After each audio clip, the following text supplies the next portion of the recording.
Okay, so the first thing that we're going to do on the treadmill is show you how to get your foot underneath your body.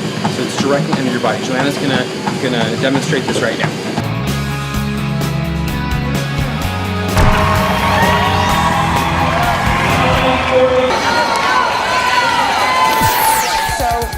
With heel striking, you have extreme heel strikers who are landing all the way in the back of their heel, and so that their leg is actually straight out in front. Right, putting on the brake. We don't want to see that. No. So you can land at your heel as long as you're heel striking and you're landing underneath your body. Right, okay, great.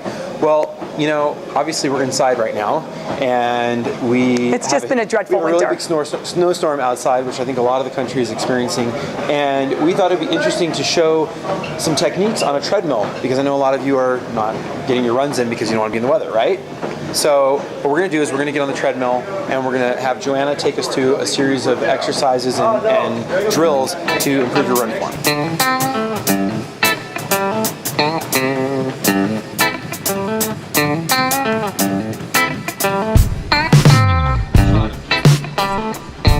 Alright, so we're going to show a little demonstration today. I've got Jared over here to my right, and Joanna's over to my left. Jared's going to show what this poor technique is. He's not really that kind of runner, but he's going to fake it. So Jared, why don't you get the treadmill going and show us how a lot of people do this poor run form. Alright, so as you can see right here, he's sitting back on his butt a little bit, almost like he's in a chair. And the camera's not really pointing down, right? I'm not sure what you can see, but he's really landing on his heel. The difference is, what we talked about before, is that his heel is landing in front of his body. So he's almost putting the brakes on, which is really hard to do on a treadmill because it's moving your foot backwards. But if you were outside, he would be putting the brakes on, especially downhill. And you can even see in his upper body here, he's really tense. He's almost like running like a hunchback, and I'm pretty sure he's getting tired quickly. So, Jared, I don't want to put you to that pain anymore. Why don't we cut over to Joanna here, and we're going to demonstrate what proper run form looks like. Or not necessarily proper, because we have said that each runner has their own individual blueprint here, fingerprint. There are very few people that are going to run like her, because she runs on her toes so much. And she runs like a duck. But it's gotten so much better over time. But now, you can see right away, Joanna's running the exact same pace that Jared was on his treadmill, and her foot is landing right underneath her hips. She's running much taller, she's not hunched over, she's not sitting back. If she were outside, all of her motion is propelling her forward. She's not wasting a lot of energy here, where Jared was just plodding through, wasting energy, and risking himself to a lot of injuries and things like that. So the key things here are going to be to run tall and notice where your foot's landing, and if you see it in front of you, start positioning it underneath your body.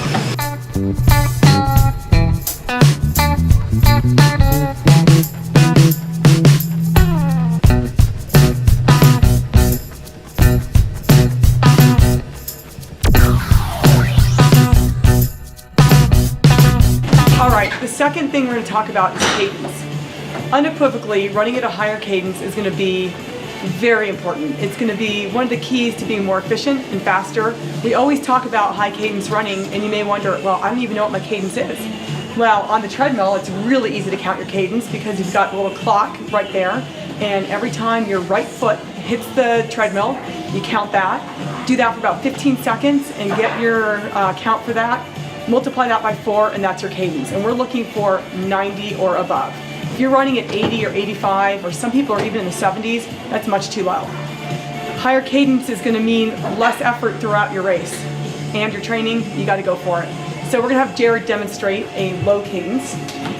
And people think that when you're running slow, that your cadence is going to drop, and that's not the case. If you practice it, you can still run at a high cadence at an easy pace. All right, Jared, let's see you do some low cadence running. Beat me up. And the thing with low cadence running is it really makes you feel like you're lumbering. And a lot of people, when they're racing and training, the more tired they get, the lower their cadence goes. So by the end of a training or a race, if you've started off at a low cadence, you're going to be at just a very, very low cadence by the end of it. All right, so now we're going to take a look at what a higher cadence running is. And Brandon's going to run at the exact same pace that Jared did. but he's going to run at a higher cadence, and you'll see that the sound of landing won't be as high, and he'll be much more efficient.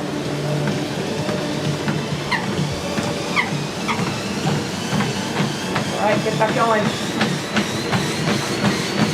Move those hips. All right, so immediately you can see, now that he's up to speed, his stride length is much shorter. His feet are landing underneath him more. So the biggest thing that we're going to notice here is that the stride length is a lot shorter, that his foot is not landing so far in front, and he's not landing as far back on his heel, and you can see that it's just less overall impact on his body.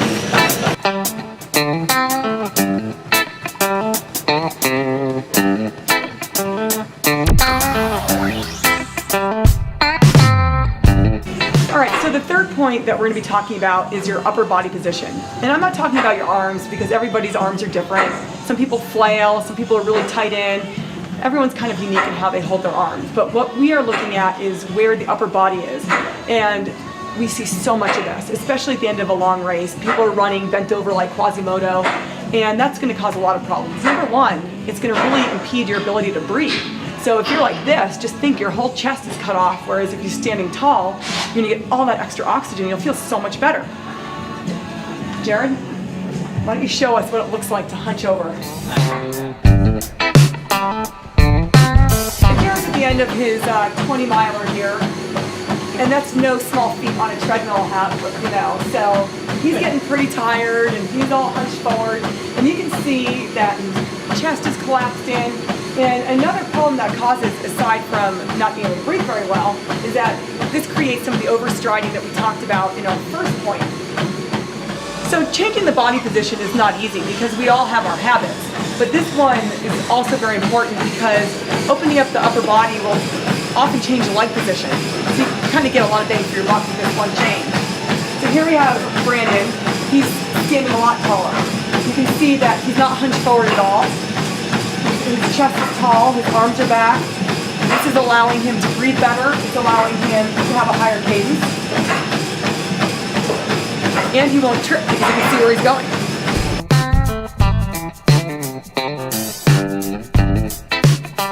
Well, I challenged these two guys to a treadmill race, and they would not. They wouldn't do it. Yeah, we wouldn't do it, actually. No, they actually wouldn't do it. They were afraid. Yeah. Right. So next time you're caught in a snow day, like we're caught here, why don't you get on the treadmill, and instead of just thinking, oh, I gotta be on the treadmill, watch our video, look at Jared and how poor he ran, look at me, look how wonderful I ran, and Joanna, how wonderful she ran, and try and incorporate some of the things that we just mentioned, right? Yeah, and most gyms have mirrors that are easily available while you're running. Check yourself out. Yeah.